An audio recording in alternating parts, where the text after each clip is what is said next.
Yo, what's good, everybody? I appreciate y'all for tuning in to this live stream. We're going to try to keep it short. We got like three topics to cover, all are Hinyard related, but the last one is fire because it's actually a response to a comment that I got on a video. So we're going to dive in. If you're new to the channel, my name is Marcus. Here we do attorney reactions to current events, trending news, and all sorts of topics. So I appreciate you all tuning in. Shout out to everybody in the chat and shout out to the first comment of the day. I got all my things all jacked up. A round of applause for you, Maddie. I appreciate it. I appreciate everybody, but shout out to you for dropping the first comment. I'm very appreciative of everybody who tuned in, support, watch, like, share, comment. Hell, even if you hit the dislike button, I rock with you. It is what it is. It is what it is. Now, this video is going to be interesting because we're going to cover a few topics. So the very first thing that I want to talk about is the interview that was done. We talked about it briefly the day that it happened. I think we all were on the same page. I think we all came to a consensus. I think all of fellow co-counsel, we all agreed that the interview was garbage. It was a one-sided interview. There were no tough questions. There weren't even any challenging questions that were asked. What's going on, Kathy? I appreciate you for tuning in. Hope you're doing well today. So the person who actually conducted the interview replied and made a video addressing the actual interview. So I thought that was interesting. So we're going to take a look at it. But before we dive in, I just wanted to give a shout out again, a round of applause to everybody in the chat. Y'all stay all over it. As I was talking about the interview, literally the first thing that came up, you mean the woman who stole signs? And I was like, what are y'all talking about? So, of course, I had to go and look at the video because I was like, who's stealing signs? Who did what? 1 minute and some change video, but I thought this was hilarious. So we just got to play it before we dive in. Now at 5, a Fox 32 exclusive. A candidate for alderman accused of stealing her opponent's signs. She denied it until Mike Flannery showed her the video. Cleopatra Draper was at her campaign office on 103rd Street on January 9th. Our surveillance camera caught her departing. Then another recorded Draper walk over to pull up a sign for 9th Ward City Council member Anthony Beale, the man she's trying to unseat. She then put it in her vehicle. Well, have you ever removed the signs? So listen. Today, when we spoke to Draper, she initially would not answer when asked if she'd been removing her rival signs in the far south. Real quick, that actually is shout out to her because that was actually smart of her not to answer. The fact that they asked her about it, at least she had the wherewithal to understand, wait, if they're asking me about it, they may have something. So rather than lie, say I didn't do it, let me just not answer. So, shout out to her because that was actually not the dumbest move you could do. Outside ward. Then we showed her the video. So how many signs have you removed of his? You see that one sign on that corner on 103rd? That's garbage. I don't know. I thought that was hilarious. By coincidence, Sheila Robinson, an ally of Tony Beale, happened to be driving by as Draper grabbed Beale's campaign sign. I thought that was just kind of low. It was not a good look at all for a candidate to be caught pulling up someone else's signs. A few days after that incident, another surveillance camera recorded someone removing several of Beale's signs from the block where he lives. Draper said she was not involved in that incident. And signs started coming up missing. I got a call from somebody on 73rd Street and called and said, hey, I'm looking at a dumpster full of your signs. And, we went over there and saw it was over 100 signs put in a dumpster. Larger yard signs like this one are being used by Tony Beale and other candidates as early voting is about to begin and campaign emotion. All right, real quick. I actually thought that was actually thought that was hilarious because I don't know. One, you probably shouldn't be stealing your opponent's signs in a political election. If you're reduced to stealing signs, you're probably about to get your ass whipped. Okay, that's number one. Number two, if you are going to steal signs, at least have the wherewithal not to do it yourself. it would behoove you to have like some goons or something do it. But definitely you don't want to do it yourself so you can have plausible deniability. But the third and most interesting thing is what I can't rationalize why you would do that, because whatever your logic is, it's probably having the opposite effect. Low key, if I was running for office, I actually might pay some people to go around stealing my signs so I can go to the media outlet to talk about it. And now everybody knows my name because it's a media story about me getting my sign stolen. If the effect of stealing the sign is assuming so people won't see your name or they won't vote for you, once you get caught stealing the sign, it literally does the opposite. It actually gives the person more name recognition. So I thought that was actually hilarious and quite funny, quite stupid. Shout out to you all for doing y'all investigative research. Yeah, co-counsel, y'all don't be playing, man. Y'all some investigative attorneys. Y'all are on point.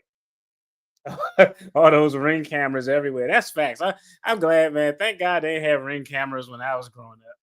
Oh, that would be terrible. Could you imagine having a ring camera like as a kid? All the times I would skip school to do nonsense. Let me see. Allegedly, Melanie received some real negative feedback. That was a non-interview for sure. Her response was also less than stellar. And some say Henry paid to be interviewed. Who knows? Hey, podcast payola is a really big thing. Some of y'all favorite podcast personalities pay to get on other podcasts. That's just kind of the name of the game in the media outlet. So let's go ahead, take a look at her response to the interview that was done. We got a few topics before we get into the legalese stuff, which is actually great. Is a great deep dive, and it explains a lot. And it'll also point out how YouTubers should be cautious about what they say, because they'll end up looking like Tasha K and getting sued. But before we do that, let's go ahead, dive into this next video after we skip past Sign Gate.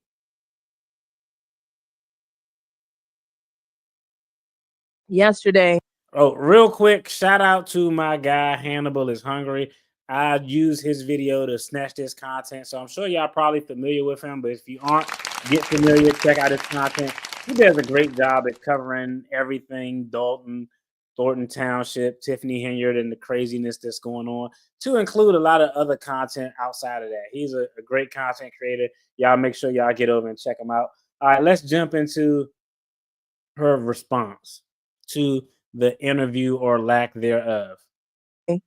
The show was on fire. Whole nother level. I'm hurt by all the people attacking me. It's a lot. But what I took away from that is that you apologized to the city of Dalton. Mm-hmm. So for those that can hear.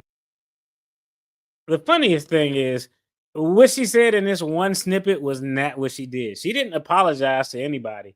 That's words that she put in Tiffany Henyard's mouth. Tiffany Henyard didn't even say those express words. Rain and feel.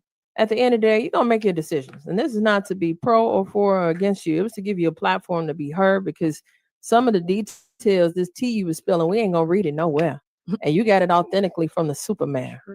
So Cleopatra Draper did respond, and she actually has something to say. But first, I want to show you guys a clip of what I said in my last stream about what I think she should do to fix this, especially her being a host. So we're going to watch that first, and then we'll show you the response. Or some real quick, because I don't want to go through the entire video.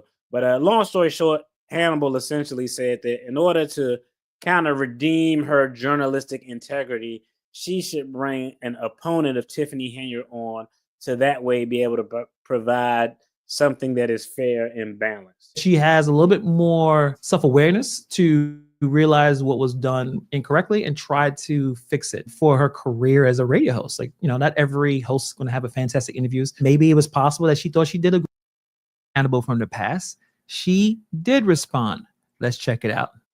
Yesterday, the show was on fire. Whole nother level. I mean, thousands and thousands and thousands of views. Of course, maybe to see me, but more importantly, to hear our guests as we came out the gate swinging with the Superman. That's right. We had Tiffany Henyard in the building, taking calls, corresponding her version of the truth. And it's always three sides. It's your version, they version, and then there's the truth, right? And she gave her opinions and thoughts and reflections, apologetic, humble, spicy, cussing, when she got frustrated. And there was a lot of forgiveness in between, especially with the FCC. But listen, guys, I skimmed through and I got some feedback from personal friends in terms of, their take on the interview. And I want to say this: I don't have a dog in the race. As a journalist, it is my opportunity and privilege to pull out whatever you have to say. That's a cap. That's not the role of what a journalist should be. Just so we all clear. Now we know that journalism is ridiculous. Like if you watch one channel, it's all the way this side. If you watch another channel, it's all the way this side. Most times the truth is somewhere in the middle. What a journalist is supposed to do, especially when it relates to a political story, political nexus, is they're actually supposed to be objective. Hence the reason why the journalists, the media is called the fourth branch of government, because it's supposed to be objective. It's supposed to be fair and present facts to allow people to look at those facts, get the real information, and make an objective story. So I completely disagree that it's a journalist's job for you to get your story out. It's a journalist's job for you to get your story out and to ask questions to identify what is fact, what is fiction, get through the mud and find whatever the real issue is. But one thing about whatever you have to say is that it's a record. So at the end of the day, no matter what was said, and her version of her experience as a leader of both Thornton and Dalton, we got a record, right? And she doesn't take many sit-down opportunities and interviews, and I think she kept it all the way real. And for those that have feedback, especially those in opposition, we've received your call. So stay tuned, because I'm apparently going to have the other side and on the mic too. Now, I thought that was really interesting how she said that. She said, I'm apparently going to have the other side on. That's a odd word to use, apparently. I don't know. This is just my take. The fact that she said, I'm apparently going to have the other side on, it leads to me as if it was told to her that she has to do something to counterbalance the interview that was done with Tiffany Henyard that was completely one-sided. If I say apparently, to me, that's just it. That is language surrounded by someone telling me this is what I'm going to do. If I know I'm going to have somebody else on that gives an opposite view, I'm not going to say, hey, I'm apparently going to have somebody else on to give a position counter. I'm going to be like, yo, tune in tomorrow. We're going to have, hey, Jason House, Clean House 2025 on so we can counterbalance. So the language she used denotes that this entire idea probably likely came from the bosses. I thought it was weird language to use, that I'm apparently going to have someone on the other side. It doesn't sound like it was something that was intended to be done on her side. My thoughts. If Cleo and Tiff represent political leaders, we got to do better ASAP. Hey, Thornton is 2025 is looking good already. Birds of a feather. Hey, yeah, shout out. We already saw Signgate where she was finessing the signs and they pulled the video footage out. Yeah, definitely biased, definitely homegirl. I don't know if it's some podcast payola, but I think it did exactly what it was meant to do for purposes of her show. I would have never heard of this woman had she not done that interview. That's just me personally. So she got some name recognition. I think it was counter to anything. I don't think it was anything productive for Tiffany Henyard. I literally looked at the comments around that video, and like 97% of them were about how awful the interview was. Yeah. But isn't she obligated under the FCC to allow political opponents equal airtime? Excuse me, since there's a race. Interesting. I'm not sure if that's an obligation. I'm not a. Hey, trust me. You want to talk about an area of the law where I don't know shit? It's FCC, Federal Communications Law. So I'm not sure if that's actually a mandate. That would be interesting.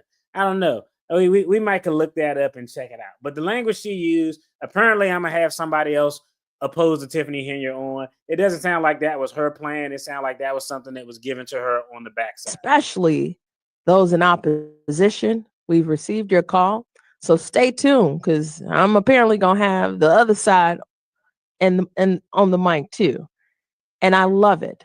Everybody has an opportunity to correspond. And we need that because that 8-mile radius that is the village of Dalton of 22 to 21,000 people has been a hot button topic. So to come out the gate with an interview of that magnitude, I don't need y'all to give me my roses. I bring roses to Rosalind. I don't know if I think she got visibility. I don't know if she got roses for that. And I'm humbled to have had that opportunity, but we're not done. We're going to continue that type of energy.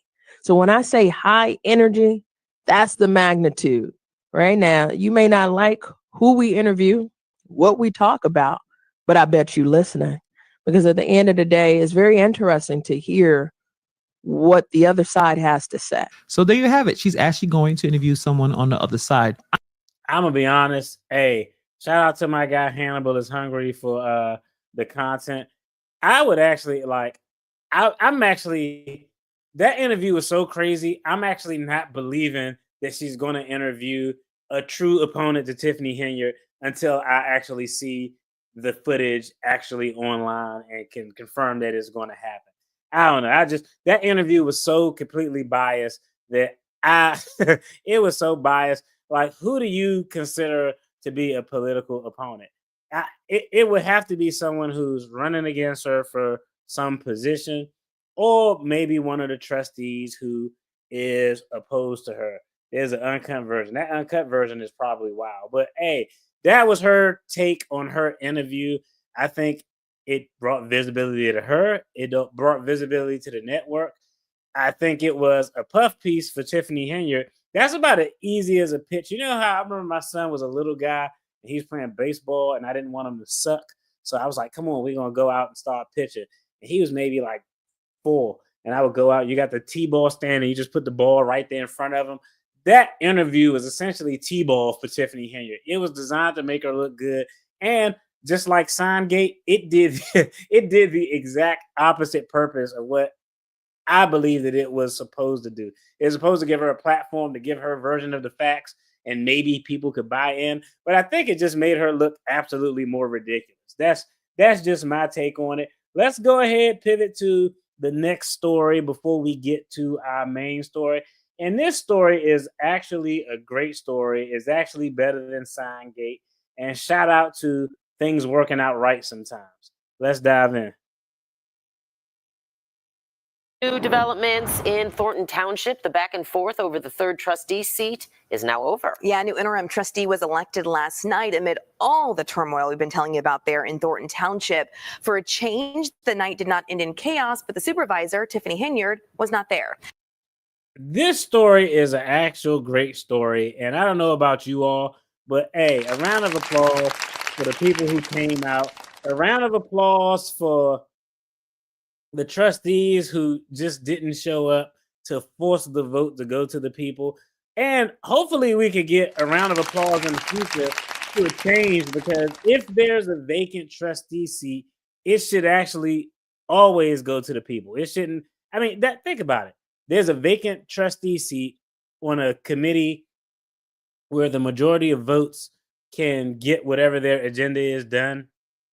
And when there's a vacancy, the supervising trustee is the person who gets to pick it. You're clearly going to pick someone who's always going to vote on your side. You would be an idiot not to. So shout out to them for getting it done. Shout out to them for getting it done right. And I hope in the future that they can get some adjustment with how that's carved out. It should always go to the people. It shouldn't ever be unilaterally up to one person, because you know what happens then? you get a candidate that you didn't want. We seen that try to get pulled off at the federal level. Let's just be honest. No primary, nothing went to the people. They just said, here it is. Nobody liked to be forced anything, even if it's fucking good for them. It could be something good for them. But no, if I went outside and gave somebody $100 gift card to Home Depot, they aren't going to say thank you. The first thing they're going to say is, why you got to give me a gift card to Home Depot? Why I want to go to Lowe's. That's just how people are. All right, let's go and finish watching this story. They got it. Oh, shit, I fucked it up. I hit the wrong button. We don't want to see that. Let's get back to what New developments in Thornton Township. The back and forth over the third trustee seat is now over. Yeah, a new interim trustee was elected last night amid all the turmoil we've been telling you about there in Thornton Township. For a change, the night did not end in chaos, but the supervisor, Tiffany Hinyard, was not there. Darius Johnson joining us live in the newsroom with some of the hope that we heard among the crowd there. Ladies, good morning. The newly elected trustee says she is not about siding with the other two trustees or Supervisor Tiffany Hinyard, but the residents of Thornton Township. I want you to take a listen and hear the joyous reaction when Stephanie Weideman won the vacant seat last night. The winner is Stephanie Weideman. That's dope. This was moments before Stephanie Weideman took her oath as an interim trustee for Thornton Township. Weideman previously served as the executive assistant for nearly 2 decades before being fired when Supervisor Tiffany Hinyard took office. Last night, she was among 3 nominated by hundreds who attended a special election. The election was to choose a third trustee. This comes after Jerry Jones resigned in October. That resignation left Supervisor Tiffany Hinyard with the power to select the trustee of her choice in 60 days, but trustees held out on the meeting to prevent Hinyard from doing so. So now we'll be able to we'll go forward, a little more accountability, a lot more responsibility, and we're going to take it one step at a time, but we will get the business done. A lot of things happening, and I think it's time to get the township back, up and running and to a place where our residents are happy and comfortable with their services. For more than a month now, Thornton Township has been operating with no budget or insurance. That has halted some services and even closed a government building. Weideman says she is only filling the trustee spot on an interim basis until May. Elections there will take place April 1st. When she was asked about her relationship with Hinyard, she says there is none, but she is open to communication. We're live in the newsroom this morning. I'm Darius Johnson. Dana, back to you in studio. Hey. Drop a bomb one time for Stephanie Weideman, but she gets the bomb. But a big shout out to the actual residents who decided to come out and get things done. Yo, they get a round of applause. Like, this is the dopest part of the political process, is when some shit is. It's like, it's kind of like, things tend to balance themselves out. If you suck at your job, you're not doing the right thing by the municipality, by the people, the system will weed you out. Even if the recall fails, even if the bad press and everything else fails, even if the feds are taking their time, the process will weed itself out and get rid of the dead weight. So shout out to them. By all accounts, everything that I've seen, she appears to be a person who wants to do the right thing. I think the next trustee meeting is going to be fire because now they have the majority. They can implement and or stall anything that Tiffany Hinyard wants to do. So that is a dope story. I think that's great. That's what I want to see. As much as I love talking about this tomfoolishness, I want the shit to come to an end. So this is a step in the right direction. So shout out to them. It's going to be absolutely amazing. And I agree with everybody in the comments as well. Yeah, those electors did a valiant job. They showed how they wanted change for the better. I 100% agree with that comment. All right, now hold on. Now it's time to let me go and bring something up. Let me get the screen share up because there's a comment we got to see and talk about. I don't even want to share it yet, but we'll share it shortly. Oh, let me see. Oh, I can't do it if I got. Let me see. Hey, I actually, you know what? You actually, I actually thought the same thing. My literal thought was she probably will not show up because and the other thing too is y'all let me know. I'm assuming to have a quorum, you have to have a general quorum amongst all parties. So they had a vacant seat, and without the two persons present, there was no quorum because of that one vacancy. And so I actually had that thought. I was like, she'll probably just not show up. Uh, I mean, just for what reason? If everything is going to get stifled, but it's going to be interesting to see how it turns out. But that's facts. She gonna quiet quit though. He said she gonna quiet quit though, Royster. He said she gonna quiet quit. That means she gonna still get that check. She just gonna not show up and do the bare minimum needed or less, as long as the check keep coming through. So it's gonna be interesting. Now, before we dive into our thumbnail story, let me see. Yeah, that's why the clerk wants to not vote. Yep, that's 100% accurate. Now, before we get into this next story, I think this is just my view. I think that if you have an interest in doing something, you should be on some social media platform. I don't care if it's YouTube, if it's any of the other ones, IG, Facebook. I think you should be on some platform because one is a good way to memorialize whatever your journey is. If it's fitness, if it's finance, if it's just, I want to do a motivational channel to help motivation.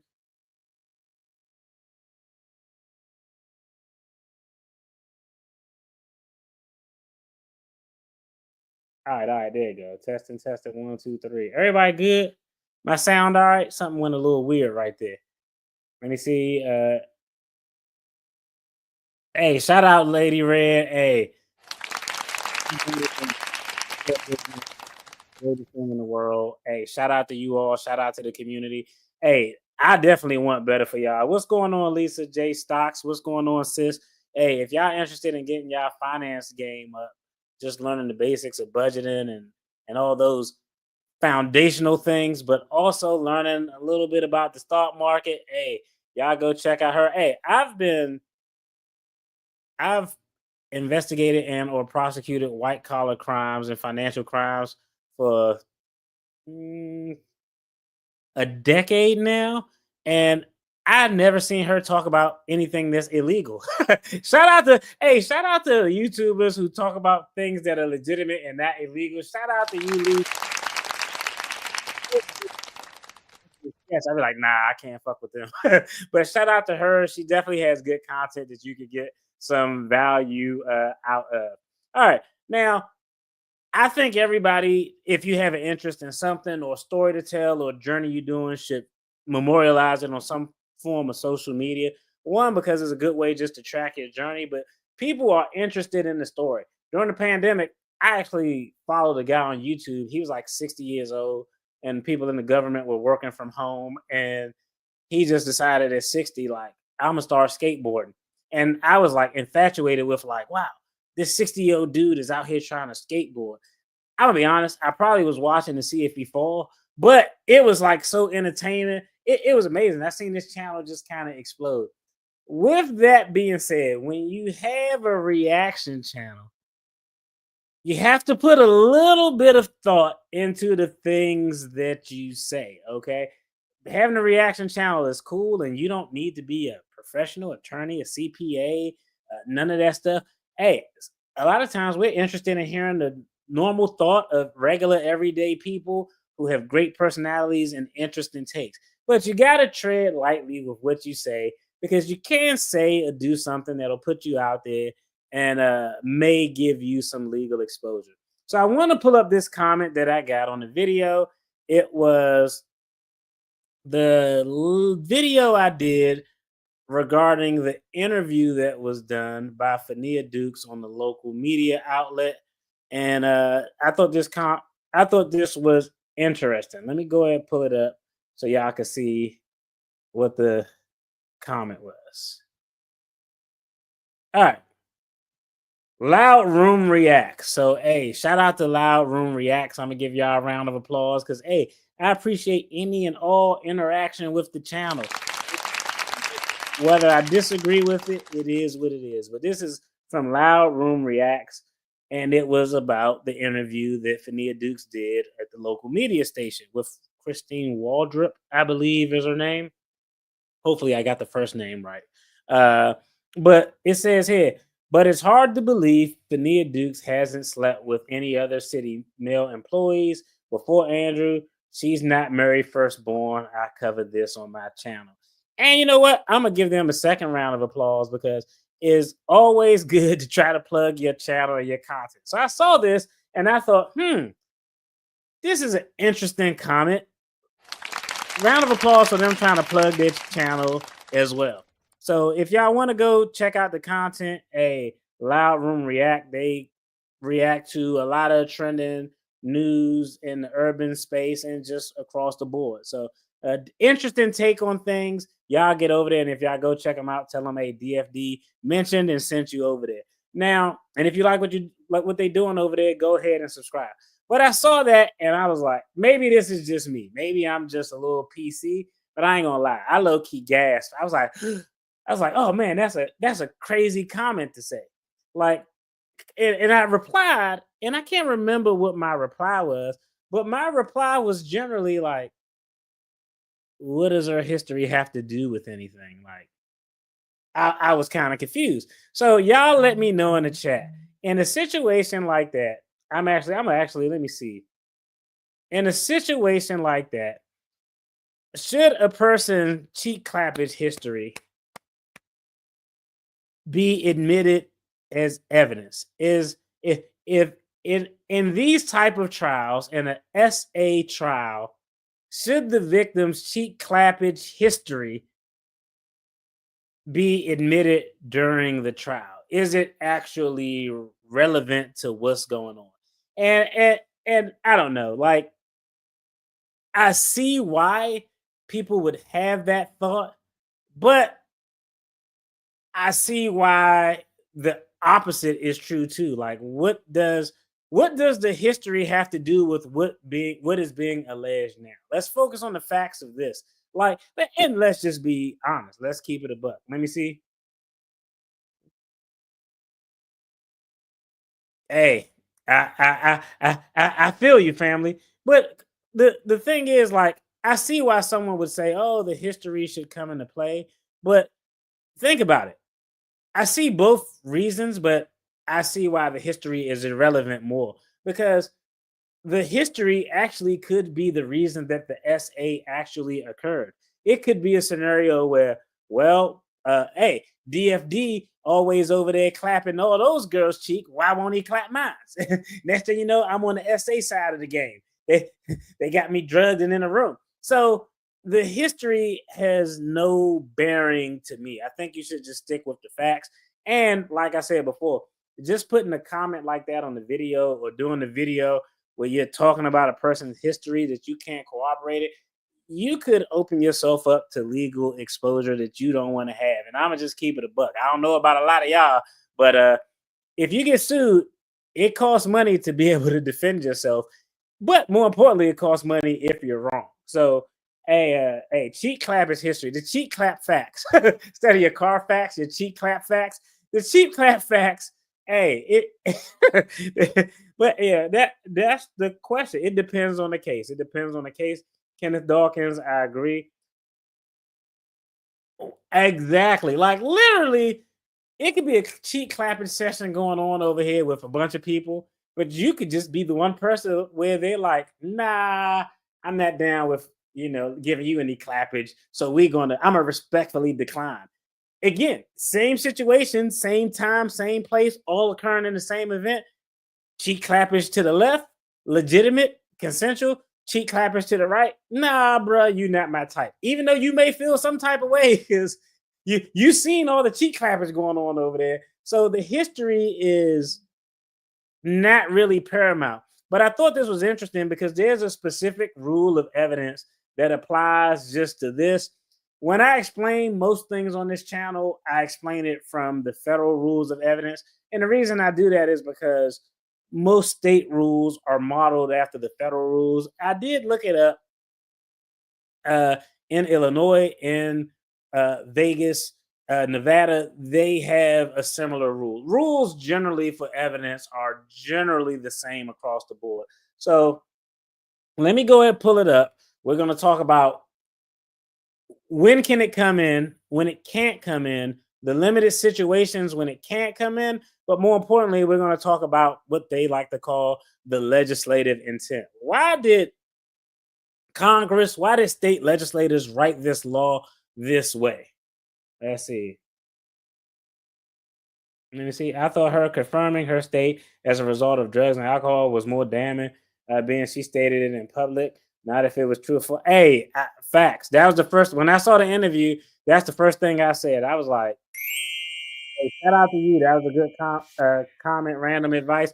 I thought the same thing. I thought the talk of drug use in that instance, the talk of prior drug use in that instance, and the fact that she used language that was, it was just kind of like, if he did do something, he should go to jail. Like, I already talked about how that one statement she made, if he did do something, he should be held accountable and go to jail.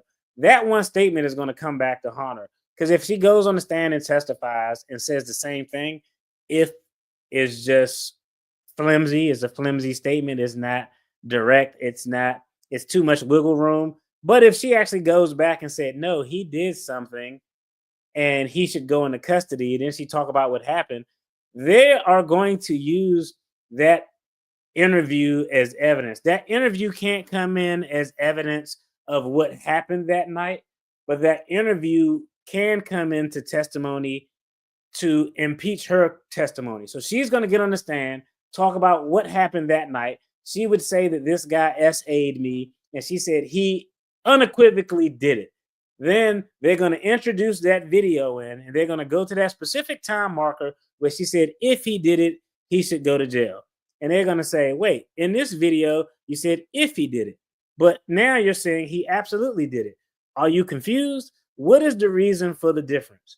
Is it because of your drug use?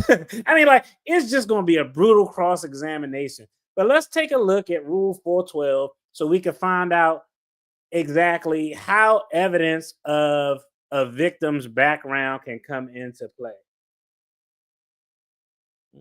I agree with that, Rita. I think it's unequivocal that she felt safe with him. I think she clearly said, hey, we call him Unc. She felt comfortable around him. All I'm saying is, hey, it's a reason that the case was declined. I don't think she used language that was non-conclusory. Like, and if she's using non-conclusory language, like if he did it, he should go into custody. Me and him smoked some marijuana. Like it, and the one thing that Holmes did that was smart, I think that a criminal case would be a loser for her because I just don't think you can convince 12 people that this happened beyond a reasonable doubt. Civil case, wrongful termination, she gonna get him. Civil case, I think it was public disclosure of private images. She'll probably nail him to the coffin. So she probably gonna get a civil bag, but I think criminally is a much harder trial to prove because the standard of proof is much higher. So let me go ahead and pull up. Let's see. Let's stop sharing that screen. Let's go ahead and pull up this statute. As soon as y'all see this, y'all are going to know exactly what the intent of the legislature was when they created this. All right. So Rule 412, Federal Rules of Evidence. States have this same rule.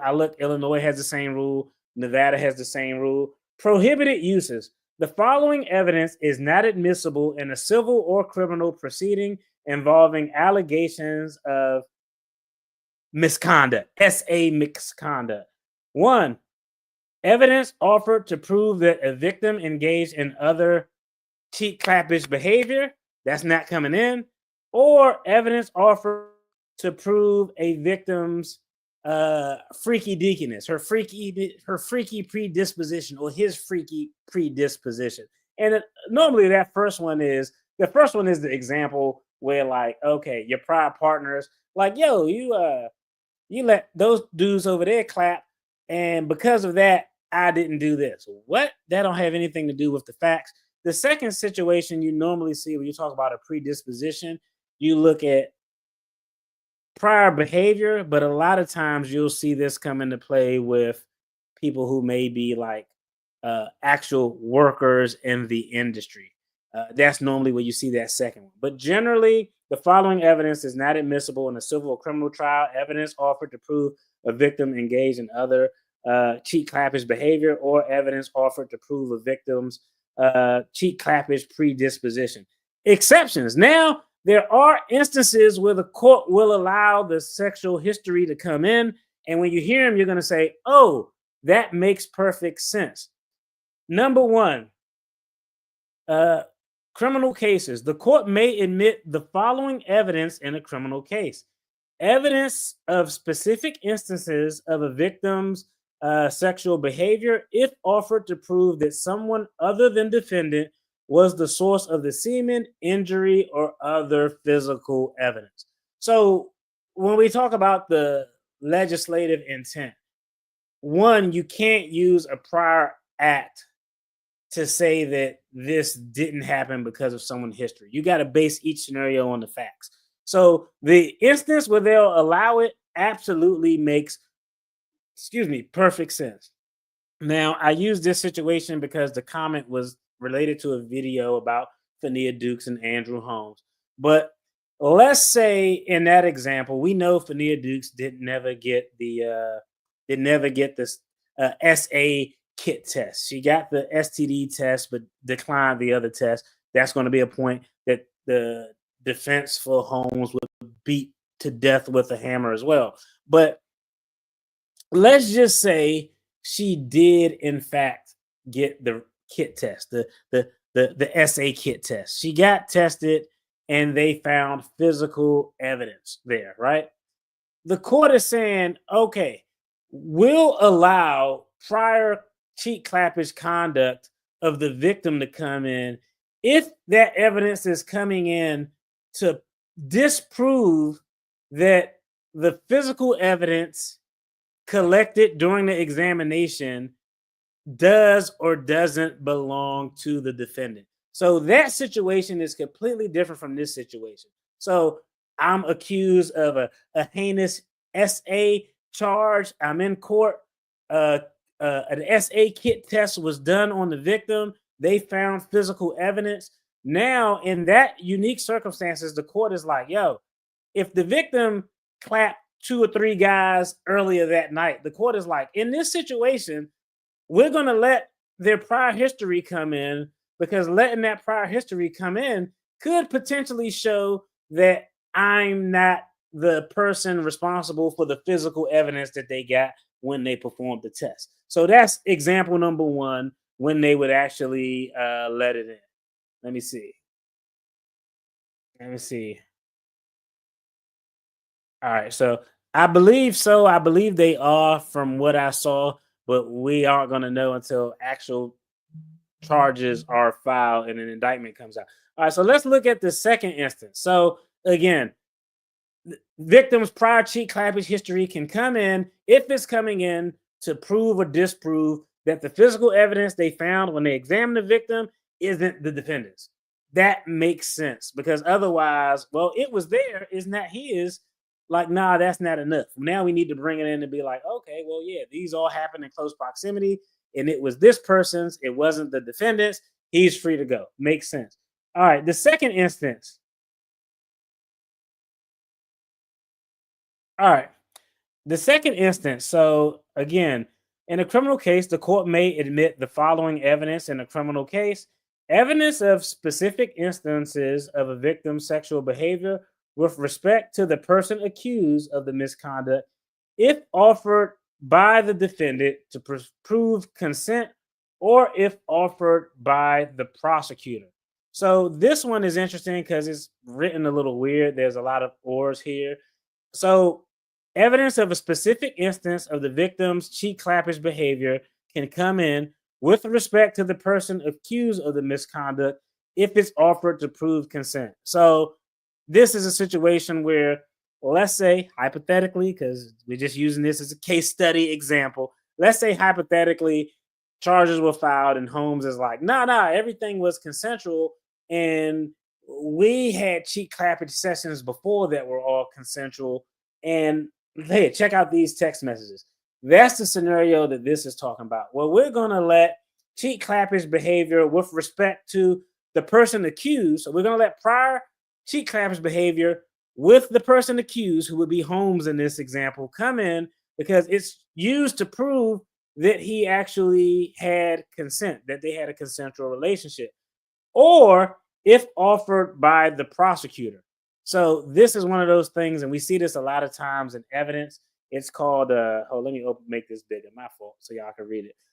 It's called opening the door. A lot of times in evidence, certain things can't be attacked by the defense counsel unless the prosecutor opens the door.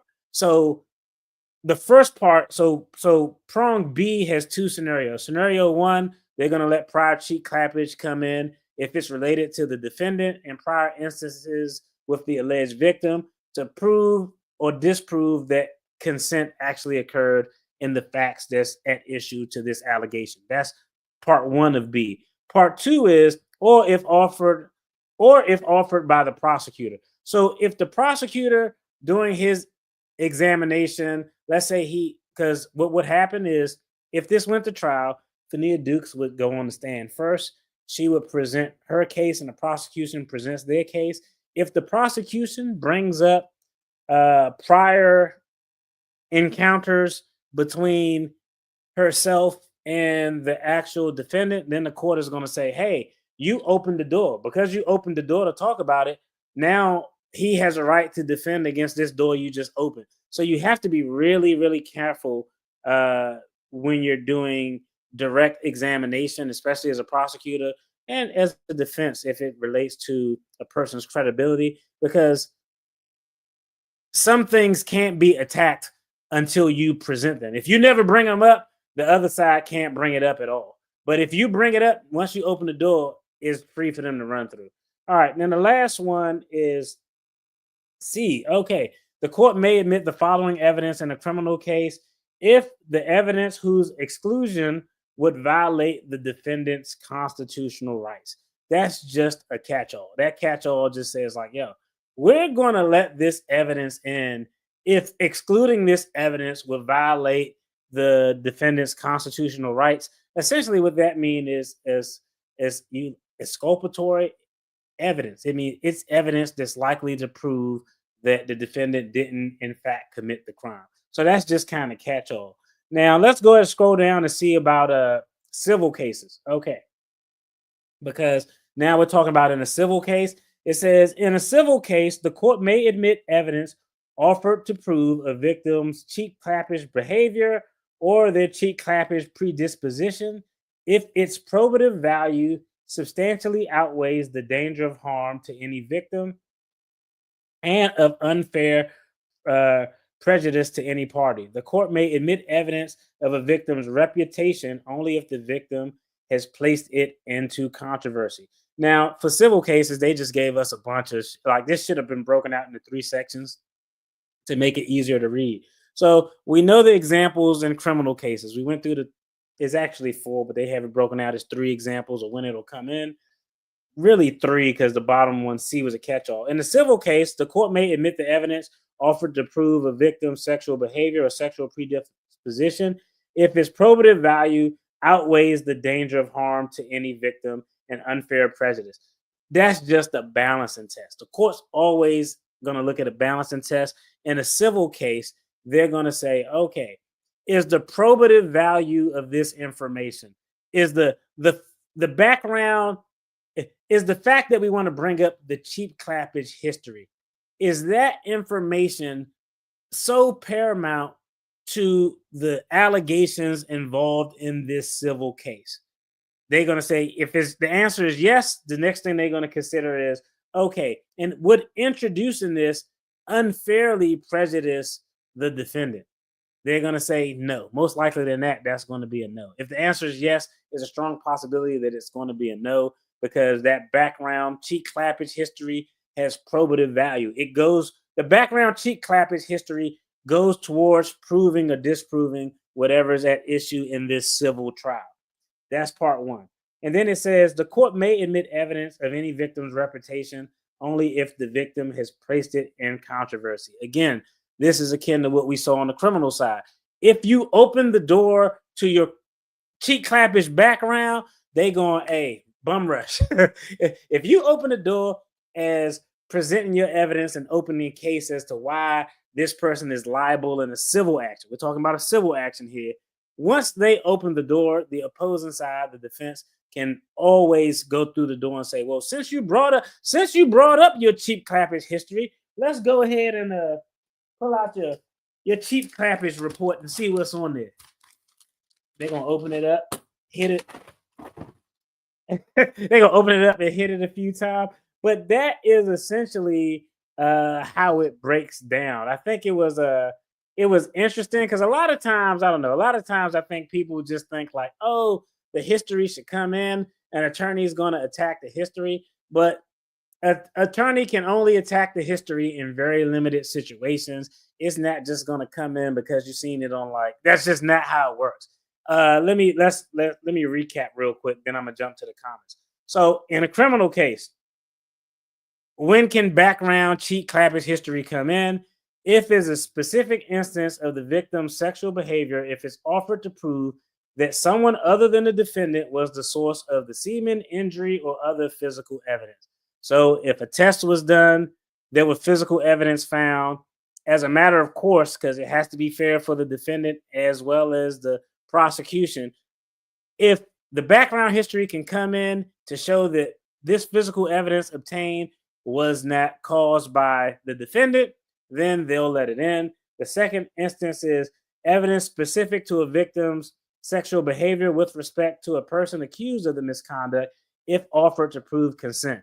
We're going to let your background cheap clappish history come in only as it relates to the defendant, not the football team, or I'm not saying anybody did that, but I'm just using that as an example. Not the football team or whoever it is, but we'll let your background history related to your past conduct with the defendant come in because the defendant's argument is that it's consent. In order for him to prove that this instance was consent, we need context. So we got to be able to look at the prior cheat clappish history and the communications there that occurred because of that. And then the last one was a catch-all, evidence whose exclusion would violate the defendant's constitutional rights. Then in a civil case, it's kind of the same. We're going to let it in as long as in a civil case, not jail time is not on the line, just a big-ass monetary judgment is on the line. The court is saying we're going to let it in if the cheat clappish history can go towards proving the facts of what's at issue in this civil case, and it doesn't ridiculously, unfairly prejudice any party. Most times, if they're going to let it in a civil case, the judge is going to find that it's not extremely prejudicial to the defendant. Then also, the court may admit the evidence of the victim reputation only if the victim has placed it into controversy. So people can actually open the door and end up screwing themselves. The rules of evidence is slick. Like that was always the funnest part, like doing cross-examination, because that's when you find out what attorney is on their game, who knows the rules of evidence, who knows how to properly object, who knows how to object, and then also put a constitutional basis to that objection. Because when you object, if you say objection relevance is not a big deal, but if you say objection relevance and due process, now because you threw a constitutional basis on that objection, you have a right to appeal it because it's a constitutional questions. And at state levels, state courts have rules where if it's a constitutional question, no matter what it is, we have to look at it. So you can really tell who knows how to play their role as an attorney when it comes to doing direct and cross-examination. Let me go ahead and check out some of these comments real quick.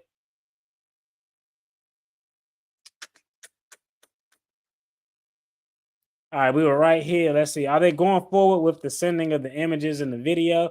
I believe they were from what I read, but like I said, we aren't going to know anything till charges are filed. I think the sending of the images, though, is a really easy case to prove because they'll have the direct evidence of the officer there. We talked about whether the recording. What you want, dog? My dog. Y'all see him jump up here? What's up? You all right? We about to wrap up. All right, we about to wrap up. I know it's almost your bedtime. All right, go ahead, sit down. Get down. It's okay. Thank you. I'll be done in a minute. Oh my goodness. So spoiled. But yeah, I think that the direct evidence of the officer is all they'll need because that audio where you can hear one, we can't authenticate the audio, even though it sounds consistent with what was said. Nicknames are called by nicknames that we know to be associated with certain persons, but there's going to be some authentication issues, some chain of custody issues, but his direct testimony will be enough. So I think that's going to be easy. Lisa Lee, what is up? I appreciate you for tuning in. Let's see. Yeah. That's how it sounds when she said apparently. Oh, I got to take this. I'm sorry, I'm being mad, Hood. What's going on? Yeah. Nah, I just told him to wait till he go back because last time I overpaid him and they owed me a big refund and it took him forever. So I told him because what? Yeah. I told him just give me the date and I send the money so they could pay it. But they screwed me, schools, HBCUs, and them sending refund checks slow. That money could have been making interest. But yeah, I got it. All right, later. All right, my bad. All right, let's see. It's all lies coming from Tiff. Hey, her her her truthfulness always comes into question. We'll just leave it at that. Let's see what we got. Mm. Hey, shout out to you, Loud Room Reacts. I appreciate you jumping in the chat. And hey, I appreciate you for giving me the shout out to your channel. Hey, y'all go check out Loud Room Reacts. If y'all like what they doing over there, go over there and subscribe. Tell them DFD sent you. And hey, as always, this is my free. Hey, I don't give legal advice on the channel, but I just want content creators. And the chances on something like this, it'll be very small that someone would try to seek any legal recourse. But just do a little bit of deep dive before you put things out there, because I don't want nobody to end up in a situation where they're getting cease and desist and all of that goofy shit. I want everybody to make content, do what y'all could do. So yeah, I appreciate you. Though. Let's see. How do they get the cheek clapping history? Okay, this is an interesting question. Okay, so you want to know? I'm gonna tell you how do you get the cheek clappage facts report as an attorney? Okay, I've been in this situation as an attorney, not as a representation. Let me clear that. I've represented person charged with, illegally clappage of the cheeks, and so essentially, what'll happen to get the history is as a defense attorney, you're going to have your own investigators go out and do due diligence. Most places where people will start are going to be social media. You're going to go to social media. People don't block their social media. You're going to identify pictures. You're going to see people tagged in those pictures. And then you'll start to look and identify patterns. Okay, and this picture is tagged person A, B, C, and D. Person C and D, well, let's look up that name. Well, when we Google that name, we see that person is employed with the township, same place where the alleged victim is employed. Well, where do they work within the township? So it's literally just an investigative background check done with people in close proximities. Once they identify that, then they can actually call people in. In addition, a lot of that information too, they'll get from the alleged defendant. Notice I always say alleged victim and alleged defendant because we don't know what it is. But normally they'll get a lot of information from the alleged defendant. Well, I know of this particular individual because of this or that. But it's really just an investigation that is done to get the cheek clappage history. And all you need is one person. If you can identify one additional person and that clappage occurred in that same proximity to where the alleged is at, that's going to be the the thread that a defense counsel will try to pull at. Now, it's a little bit different if there's physical evidence, because I mean, physical evidence, if you got like DNA and all that, like whatever, it's either you or it's not you. And if it's not you, then we can look at all of the prior cheek clappers facts that comes in. Yeah.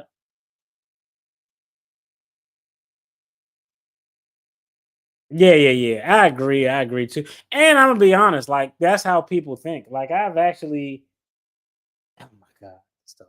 Like I've actually, like a really weird case where people look at it sideways, and like if you have, like, let's say it's a woman who's a prostitute, she's engaged in the sex trade, and a person can be SA'd if they're engaged in the sex trade.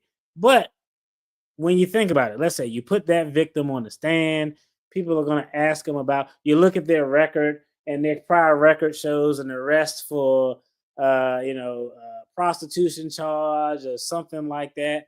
And now the jury is kind of like, are you sure he did that or what? So like it is plausible for people to look sideways when they look at a person's history. And but that's a great point, Royster. That's why that rule was created. That rule was created where generally we're going to exclude the person's prior cheek clappage facts report, because if we bring that in, it's going to make people look at that uh, alleged victim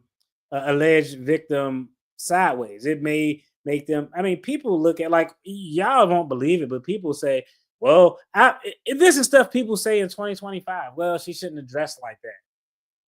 Like, bro, what? Like, it's crazy. So that was the nature of the rule. The nature of the rule was we don't want it to come in and prejudice the actual victim.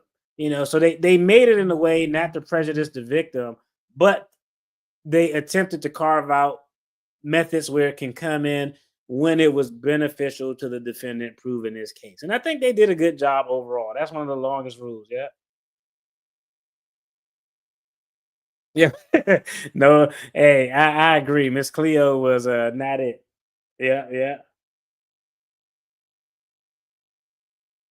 Hey, why is it hard to believe? I don't know. I'm confused as to why it's hard to believe. And even if she did, I don't care. She could have smashed everybody in the food pantry program. What does that have to do with Vegas? That's the issue. You keep talking about whoever. Okay, let's put it this way.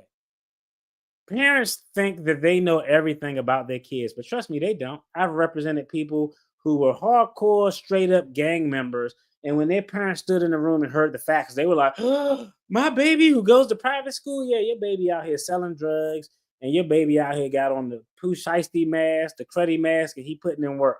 Like, parents don't know anything about their child. So let's say your daughter came to you and was like, "Oh, like I was SA'd at school," and you like, "Yo, this is a travesty." We go down to the police precinct, we file a police report. She's pointing to this specific guy, but unbeknownst to you, when your daughter was staying after school, she was just being extremely promiscuous.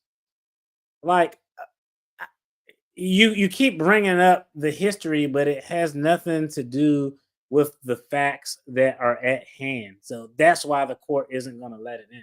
So, like, I mean, I don't know. I just don't care. Like, I don't care. Like, if I found out afterwards, if my daughter, I have a daughter, if my daughter was assaulted, and I was like, "Oh my gosh, she was assaulted," and during the course of that whole thing, I found out that she had a crazy cheek clapping history. Hey, as a dad, I'm gonna be like, "No," but I don't give a flying damn about the prior cheek clappers history. I'm gonna be like, "Yo, literally, I literally, I don't know if I told this story. My son, shout out to him. He had to disclose it on his college applications, but he was in a program where they actually give out like scholarships, and they help students get scholarships and things. And they had this thing where they would go overnight to like a college campus or a hotel and have this. It was supposed to be at a college campus, but the campus couldn't do it. So they did it at like a hotel. What the hell do you think is going to happen when you put a bunch of 16, 17-year-olds, high school seniors and juniors in this program in a hotel? People are going to be room swapping and all sorts of stuff. And I remember I dropped my son off. This was like in the summertime. Then like a month later, I get a call back. And the call was like, hey, like, we need to talk to you. And I'm like, about what? They was like, well, we have reason to believe that your son and another young woman in the program engaged in a cheek clapping session.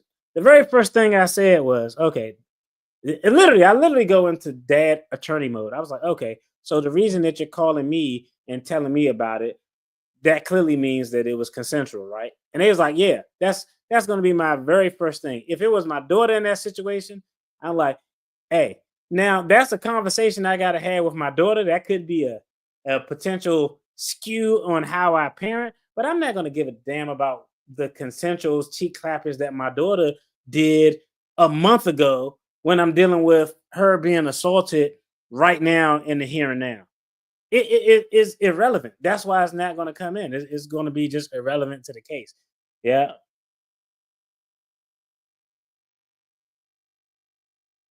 I don't know. Did she accept hush money?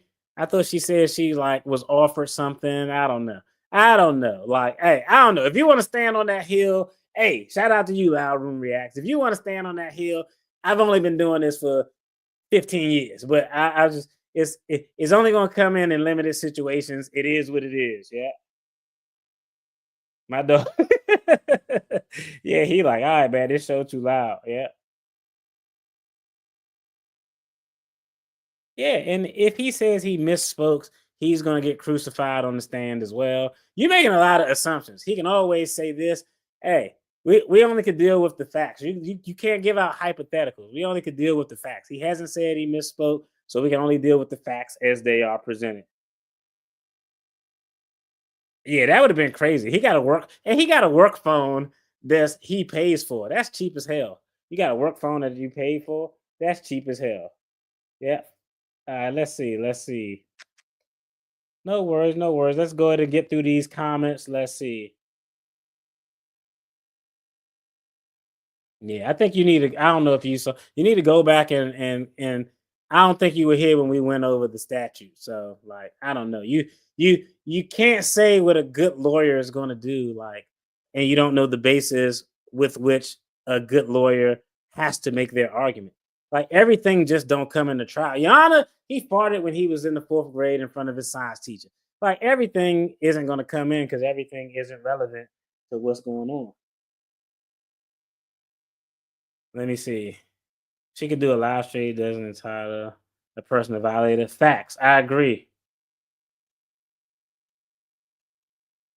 What difference do it make? Church girls and bimbos, they are church girls and bimbos. Like, I don't know. Like, I don't know, bro. I'm gonna leave you on that hill to die on your own, okay? hey, I'm gonna leave you on that hill to die on your own. You know what I mean? I already told you what it was. You know what I mean? So it is what it is. Let's see. Rita Lane, that old creepy took full advantage of the woman at his age. He should have made sure she was safe in her own room. I agree with that. I agree that he should have. I will say the evidence doesn't look good. I won't say he did it, but I will say the evidence doesn't look favorable. But what doesn't look favorable and what can be proved beyond a reasonable doubt. Every time I talk about this, I already know y'all gonna get mad at me. But don't get mad at me. I gotta tell y'all how it is from both sides. Okay, it is what it is. No evidence. It was reported months later in Vegas. Not sure the same night. Blood work or test. All those are valid points. I talked about all those. Yeah, all those are valid points. Yeah. Yo, but I don't know. I thought it was an interesting take. I think the big takeaway from this video is that, yo, shout out to the people for actually getting a trustee in. Shout out to them for getting a trustee in. Let's give a big to the host over at WVON for that interview. It was a big fail. I think it didn't do whatever they thought it was supposed to do. I don't know if it was some payola or what going on, but it was terrible. And let's just see, let's see if she has a real opponent on. I would like to see a Jason House or somebody on there. Let's see who she gets on, because she's actually going to have someone on. Look like she was told to do that, but that's my opinion. And a person's cheek clappage history is generally not admissible, but for the exceptions we talked about. To prove that physical evidence isn't the defendant's, to prove that consent occurred between the victim and the defendant, or for any other constitutional reason. In a civil case, they're going to look at if the value of the cheek clappage history paramount to the facts that's being alleged. If it is, and it doesn't unduly prejudice the defendant, the court is going to let it in. That's it. That's the big takeaway. Yo, I appreciate everybody for tuning in. I thought it was a very, very interesting discussion. Let me go through here real quick. Interesting. Let's see. Yeah, hey, this is true. Yo, I'm out. I think my dog got to go to the bathroom. I don't know. He's chilling now, but I think he got to go to the bathroom. And I don't want to be on doo-doo detail because we up here with the comments. I lost IQ points. Hey, nah, Jeff, you ain't lose IQ points. They come back once you separate from the foolishness. But shout out to you all. You all have a great evening. Y'all be safe. Be blessed. For the folks on the replay side of the game, check out the content that's going to be on the screen. There's more reaction stuff. And I'll get at y'all Friday. Peace.